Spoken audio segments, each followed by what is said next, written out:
ലോകമെമ്പാടുമുള്ള ദശലക്ഷക്കണക്കിന് ആളുകൾക്ക് പ്രതിസന്ധികളിലും ഭയത്തിന്റെ നിമിഷങ്ങളിലും വലിയ ധൈര്യവും പ്രത്യാശയും നൽകുന്ന ഒന്നാണ് 91 സങ്കീർത്തനം. സംരക്ഷണത്തിന്റെ സങ്കീർത്തനം എന്നാണ് ഈ സങ്കീർത്തനം അറിയപ്പെടുന്നത്.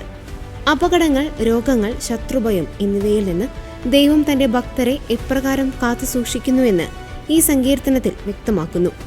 രാത്രിയിലെ ഭീകരതയെയും പകൽ പറക്കുന്ന അസ്ത്രത്തെയും നീ ഭയപ്പെടേണ്ട എന്ന് പറയുന്നതിലൂടെ മാനസികമായ ധൈര്യവും ഭയത്തിൽ നിന്നുള്ള മോചനവും ഈ വചനം നൽകുന്നു.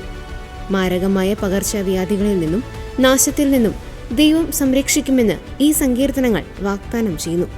കൂടാതെ നാം പോകുന്ന വഴികളിലെല്ലാം നമ്മെ കാത്തു സൂക്ഷിക്കാൻ ദൈവം ദൂതന്മാരുടെ സാന്നിധ്യവും വാഗ്ദാനം ചെയ്യുന്നുണ്ട്. ദൈവത്തെ വിളിച്ചപേക്ഷിക്കുമ്പോൾ അവൻ ഉത്തരം നൽകുമെന്നും കഷ്ടതയിൽ കൂടെയുണ്ടായിരിക്കുമെന്നുമുള്ള വലിയ ഉറപ്പും ഈ സങ്കീർത്തനം നൽകുന്നു. കർത്താവ് എൻ്റെ സങ്കേതവും എൻ്റെ കോട്ടയും ഞാൻ ആശ്രയിക്കുന്ന എൻ്റെ ദൈവവും ആകുന്നു എന്ന് ഏറ്റുചൊല്ലുമ്പോൾ ദൈവത്തിലുള്ള നമ്മുടെ വിശ്വാസം നാം ശക്തിപ്പെടുത്തുകയാണ്. നമ്മൾ എന്തിനെയാണോ ഭയപ്പെടുന്നത് അതിനേക്കാൾ വലിയവനാണ് ദൈവമെന്ന് ഈ സങ്കീർത്തനം നമ്മെ ഓർമ്മിപ്പിക്കുന്നു. സമ്മർദ്ദവും ഉത്കണ്ഠയും അനുഭവിക്കുന്നവർക്ക് ഈ സങ്കീർത്തന വചനങ്ങൾ വലിയ ആശ്വാസം നൽകുന്നുണ്ട്.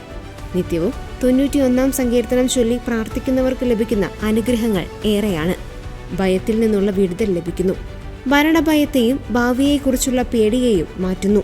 പ്രാർത്ഥനകൾക്ക് ദൈവം ഉത്തരം നൽകുമെന്ന ഉറപ്പ് ലഭിക്കുന്നു.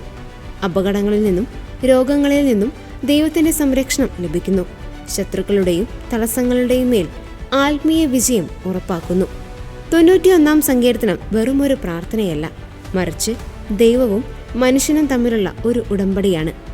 നാം ദൈവത്തിൽ ആശ്രയിക്കുമ്പോൾ ദൈവം നമുക്ക് വിജയവും ദീർഘായുസ്സും രക്ഷയും നൽകുന്നുവെന്ന് ഈ സങ്കീർത്തനം നമ്മെ ഓർമ്മിപ്പിക്കുന്നു.